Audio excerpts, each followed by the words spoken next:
Are you refusing to accept my present? How rude are you? My mother-in-law pushes a filthy package toward me. The bag is strangely heavy. You're being too kind. I turn her down softly. As usual, she forces in a harsh voice. I want you to have it. Are you still saying no to me? It's not that I don't want it, but you are ungrateful to refuse someone's kindness. My son picked the wrong woman for wife. I've done so much for you, and you just dismiss me like I'm a nuisance. Are you going to pretend that I've never done you any favors? You haven't done anything to make me feel indebted to you. I said it in my mind, but I could never say it out loud. She hates me and looks down on me. She's furious and shoves the package into my chest. Whatever, just take it. She intently looks at me and signals me to open it. When I reluctantly obey. No! My name is Lucy. I live with my husband in an apartment near his parents, and I'm pregnant for the first time. We're expecting a baby girl and have decided to name her Martha. Today, my sister-in-law, Jessica, is over at my house. Sorry for coming on such short notice. Thanks to you, my move went smoothly. I'm glad you came. You've been through a lot. I served coffee to her and juice to my nephew, Keith. She just filed for divorce from her husband and moved into an apartment near my in-laws' house. It's close to my house, too. She's friendly and easy to talk to, so I like hanging out with her. When my baby is born, she'll be able to play with my nephew often. He's a quiet boy and always hides behind his mom. When my eyes meet his, he smiles shyly and asks, Aunt Lucy, can I touch your belly? Of course you can. He's still timid, but he must be curious about my big belly, and becomes chattier than normal. He gently strokes my belly and whispers into my ear, Your baby is a girl, isn't it? Yes, but how do you know that? I just found out the gender not long ago and haven't told anyone yet. While Keith is in the bathroom, I mentioned Jessica about it. About the gender of my baby. Oh, you found out the sex? What is it? It seems that she didn't know from her reaction. It's a girl. I'm thinking of naming her Martha. Keith just guessed the sex of my baby right. He's amazing. She looks a little astounded, then chuckles. He seems to be able to guess things like that. He can see a little into the future or something. It's like he has some mysterious power. I see. That's amazing. But it seems he can only vaguely see things. He hasn't guessed the lottery numbers right. Too bad. I smile, watching her laughing at her own joke. Keith has a mysterious air around him, so I'm able to accept her story without any resistance. Contrary to my good relationship with my sister-in-law, my mother-in-law, Joanne, never liked me. What's she giving me this time? I've been telling her I don't want anything. I sigh at the sight of a bag in front of the door. She's been harassing me by giving me unwanted presents.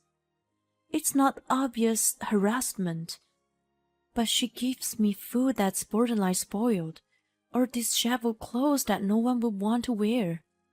Unwanted things that are clear no one would be happy to receive. It's tricky as she could justify that it was in her best interest. It's a way of doing things that neither my father-in-law nor my husband Matt noticed. Joanne, you're being too kind. I refused softly, but she retorted in a harsh voice. I want you to have it. How can you say no to that? I'm not saying no, but you are ungrateful to refuse someone's kindness. You haven't done anything to make me feel indebted to you. She's furious and shoves the package into my chest. I once discussed this with Matt, but he's been spoiled by her and doesn't even expect a thing. She doesn't have any bad intentions. He shrugs it off. It's frustrating that he makes it sound like it's my fault for not being grateful. Recently, she escalated, and I received a bag with soil and worms in it. How rude! They say it's good soil for your health, so I went out of my way to get it from my neighbor's garden. Satisfied to see me freaked out, she couldn't contain her laughter. As she was leaving, she told me to get rid of my nasty bag as soon as possible. This isn't the only harassment. On weekends, she comes over under the guise of helping a pregnant daughter-in-law and stays all day. Matt, is she doing her chores? It looks dirty over there. I'm skeptical if she's making a comfortable home for a hard-working man like you. She sighs dramatically at me. Oh no, Matt doesn't like this. You eat the fried chicken I got for you. There's French fries too. You love fried food, don't you? Thanks, Mom. You know me well. She has always been negative about my cooking, which is mainly vegetable-based. Even so, she eats 3 meals I serve and leaves a lot of fried food that Matt likes. If she's going to criticize my food, why does she eat them? Matt's getting fatter thanks to her all-meal food. Of course, she has never helped me with housework. Rather, she emphasizes that pregnancy is not an illness, and even forbids Matt to help me. I'd like you to at least clean the bathroom for me. Pregnancy is not an illness, is it? That's what my mom says. You can do it once you're not sick. He's been influenced by her, so it's very troublesome.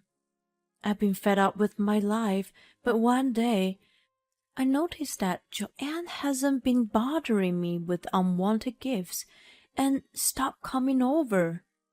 Ugh, it's since Jessica and Keith moved closer. I asked Jessica what's been going on. She gives me a troubled look and sighs. Keith's been doing mischief at in-laws frequently and making Joanne crazy. He poured ketchup all over the clothes my mom had put together and knocked over a container full of food. He doesn't seem like that type of boy.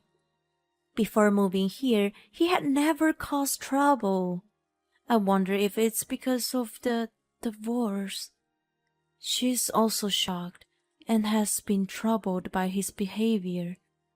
I mention it to Matt, but he says, It's just a child's mischief. Don't make a fuss over nothing. He clicks his tongue in annoyance and gets ready to go out. Where are you going? Huh? I'm going to work, of course. I'll be late today. Then he disappears behind the door. Work? It's the weekend. He's been working on his day off a lot lately. I coolly watch him leave the house. Moments later, Keith shows up alone.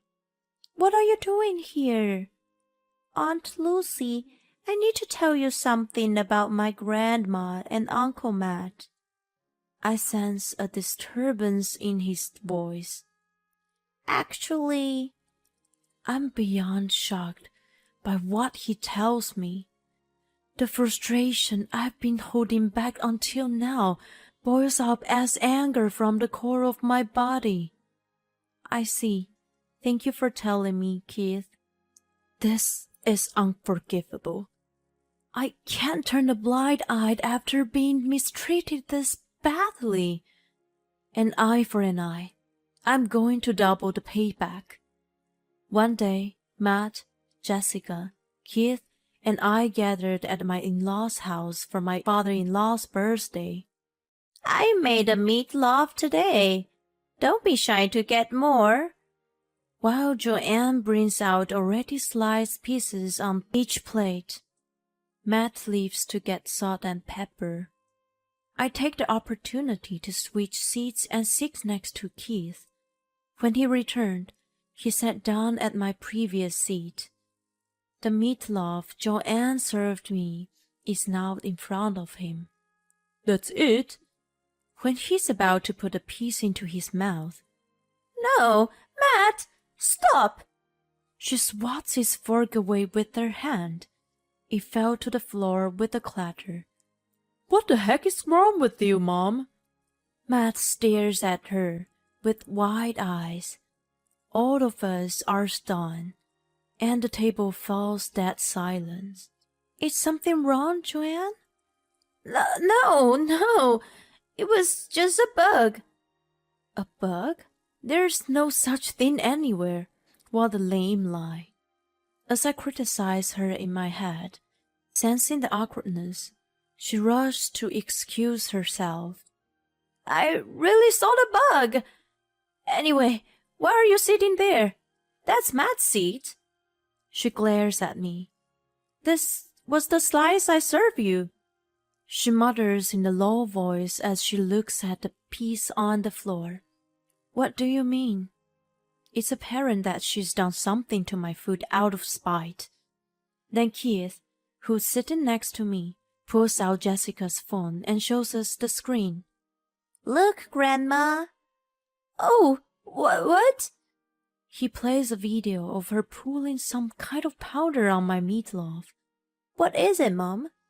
What did you put on the food? The bizarre image made me shiver. If Aunt Lucy ate it, she got a stomachache, and her baby suffered. Is that true? What are you thinking, Mom? Keith shows us the other voices he's been recording. There is footage of her intentionally putting the eggs she sent to me under the sun to make them go bad, picking up an ugly flower vase from the garbage dump, and collecting dirty used clothes from neighbors. It also shows us she's humming and stuffing them into cardboard boxes. Her face turns whiter and whiter as these images are revealed one by one. What is this? This is harassment. What's going on? What have you been doing to Lucy? My father-in-law and Jessica are flabbergasted. Keith, you knew, and you've been playing pranks on us all this time? I poured ketchup on the old clothes she was going to send to Aunt Lucy. The food I turned over was made from rotten ingredients. I ruined it before she could give it to her. Thank you, Keith. He was protecting me and my baby in the form of mischief. He could see the future that Joanne was going to harm us, so he interfered and recorded evidence on the phone. I'm so moved by the fact that this timid boy has been protecting me and my baby that tears well up in my eyes. You guys are overreacting. That powder is just a laxative. What's the big deal? What are you talking about? Pregnant women can't take any medicine. That's right. What if something happens to the baby? Joanne glares at us all. Keith doesn't listen to me, so I want Matt to come back home. And I don't like the fact that the baby is a girl. So she's been harassing me without her husband, who hates crookedness, to find out. Mom, what the heck? Matt, who remained silent, blames her. My eyebrows twitched at the sound of his voice. How can you blame her? Let's get a divorce. Wait, what? What's this all of a sudden? I pulled out the report compiled by the private investigator. It contains evidence of him having an affair with a colleague. My in-laws are stunned by his sudden turn of events. You told your mom that I didn't do my chores and that I was a bad cook. You regretted marrying me. You were even encouraging her to harass me, weren't you? You were hoping that I would initiate the divorce. You didn't want to pay alimony, so you didn't want to do anything about it yourself. You took advantage of your mom. You're the one who started it all. No, what are you talking about? I'm just... No excuse. I have proof here. I'll give you the divorce you want, but you're going to pay alimony. When I finished scolding him, he shrinks into his chair. When Keith came over alone the other day, he told me about Joanne's harassment and Matt's affair. I guess he could see the future. Since then, I had been gathering evidence and decided to expose it when we all gathered like this. I'm so sorry, Lucy. I've been fed up with my mom's favorism toward Matt. I was aware that she didn't think well of you, but I couldn't say anything because I've been supported by my parents since moving back here. I had no idea that the two of them were in it together. I am so sorry. I'm going to cut ties with them. Cut ties? Matt, this is what happens when you cheat on your wife. You were harassing her badly too. They start blaming each other. Knock it off! Get the heck out of here, both of you! My father-in-law roars and throws them out of the house. I apologize on their behalf, Lucy. He seems deeply affected by the event. Then he filed for divorce from Joanne. I also lodged divorce papers with Matt's consent. By the way, when Jessica decided on divorce, Keith told her that her ex-husband was cheating on her. She didn't believe him at first, but when he kept telling her, she finally looked into it and found out about the affair. She was frantically gathering evidence at that time. Keith observed her and learned the importance of evidence. One day, when he came to visit me at home, I told him I had a regular checkup the next day. He strongly advised me not to go. But I must go. Then please, take a different route than usual. Promise me. I sensed something was up, and took a different route to the checkup. When I got home without incident and turned on the TV, I saw Joanne's name on the screen. What on earth? I had always walked on the clinic for exercise. On that same road, she was run over by the car that had lost control. It was reported that she had broken her leg. My father-in-law told me later that she had been stalking me out of resentment. I guess she was waiting on me that day. Keith was right about taking a different road and protecting me from her and the accident. The accident was brought on by my grandma, he said. He had a point. It's the law of attraction, or cause the effect, or something like that. I guess if you hold a grudge or are obsessed with someone, maybe the negative energy will come back to you. Let's avoid doing things that have no benefits to anyone. I learned this lesson well from this incident. Jessica and Keith moved in with my father-in-law. I'm glad that they come to visit me more often now that we are closer to each other. Since the birth of my daughter, Keith has become more expressive. Why is Martha crying? Is she hungry? He seems unable to predict the baby and is at a loss. It's so cute to watch him trying hard to put her to sleep. You're such a good big brother. When I praise him, he turns his face away from me, looking somewhat uninterested. It seems he doesn't like being called big brother. I can't predict the future, but I'm so looking forward to it. I giggle at the sight of my adorable daughter and nephew.